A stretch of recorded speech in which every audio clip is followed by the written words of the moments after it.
Hello, my friends. It's Saturday, and it's July 20th, 2024. We're going to continue drinking some tea and talking about A Course in Miracles. I'm going to do something a little different, though. I'm going to read from my blog. Um, about the past month and a half, I've been writing pretty much daily on my journey, um, read journey with A Course in Miracles. I write every morning. I have for decades. I haven't missed a day of writing. Man, probably since 1990 something. That alone should tell you something. 1990 something. Um, but last month and a half or so, almost exclusively inspired by A Course in Miracles. I do love writing about nature. I do love writing about science and art and inspiration and writing itself, as well as yoga. Just lately, it's been very much focused on A Course in Miracles. So let's read what I wrote this morning and then maybe talk about it a little bit. I'm going to read it right off my blog. So if I'm looking away from the camera, you know why, guys. Something radical. What I'm called to do here is something radical, transformative in the sense that the entire world is changed through my own practice of forgiveness. The power of healing is placed directly on me. Only I'm involved. And it's an interior process that no one else is even witness to, quietly releasing my every fear-based projections that keeps the world trapped in this illusion. Simply forgiving my way to a better world. By illusion, I don't mean to say that our experiences aren't real, that this isn't bypassing any trauma or suffering. It's more of a deep involvement with ourselves, one that allows us to navigate our interior landscape for the actual cause of every sorrow, exploring the hurt that calls for healing through forgiveness. The world is illusory due to our own entrapment of false impression. We're seeing life tinted through the lens of our attachments and aversions, our fears, and the belief that we are a small and limited ego. These are all projected outwards and trap the world in suffering through the illusion that we offer. Forgiveness shows us a better way to see the world. And again, no one is involved. Each of us is called to something radical.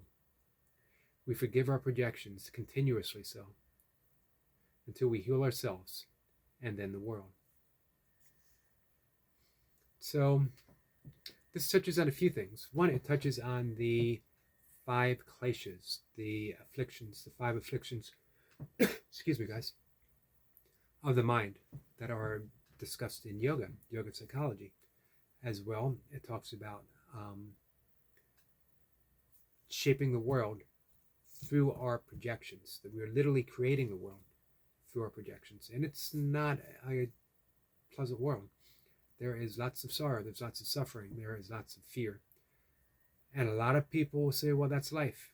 And what would life be? You have the opposites, you have that duality.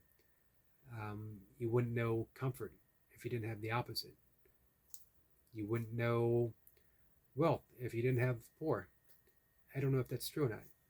I don't know if we need that kind of duality. And A Course in Miracles says that isn't the true world. That's the world of our perception. It is the world of our projections. And it also reminds us that don't seek to change the world, seek to change our perception of the world. And we do that through forgiving. So that's something pretty radical. That we're not talking about self-help. We're not talking about picking up a book and learning a new self-help program. We're not doing anything that really deeply involves us in the world yet. What we're doing is forgiving these illusions, and that changes our perception of the world, and that puts us on the right track. Now we're in a true position to help other people escape the trap of their illusions. Excuse me again, guys. I think I need more tea.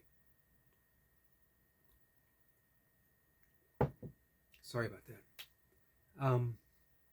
I could edit that out, except I don't know how to edit. So this doesn't mean that we don't feed the hungry. Doesn't mean that we don't shelter people who need it. It doesn't mean that we don't offer love to those who need love. In fact, now we are doing it all for the right reasons, except we are also helping people escape that trap. We have plenty enough food to feed everyone. We can have shelters for everyone who needs one. We are of love, so we have nothing but love to give. However, the belief of the world is that we and the world itself is limited. Not everyone can have food. Some can, some can't. That's how it breaks down. Some people have homes, some people are homeless. But it doesn't have to be that way. It was Buckminster Fuller who talked about paradigm shifts, and that every great paradigm shift is laid out by someone who dares to be naive. He's told that's not how the world works, that you're being foolish, that not everyone can have a shelter, that not everyone is going to be able to eat every single night. Some people are going to go hungry. And he said, no, create a new paradigm. Dare to be naive. That's what A Course in Miracles is asking you to do. It's also what yoga is asking you to do. As much as I love yoga, as much as my life's daily routine is based upon practicing yoga, Course in Miracles is a direct path. It takes you right there. Just start forgiving. Forgiving the illusion. Again, we're not forgiving other people. We're not forgiving ourselves. We're forgiving the illusions that we have projected out into the world. This is our world. We've made it. Every bit of it. It is all based upon our perceptions. And those perceptions are ones of fear and lack and limit. Separation. We can heal that. Just through the process of forgiving. So, that's it for today's guys. Sorry, I am not speaking right. Appreciate you all watching.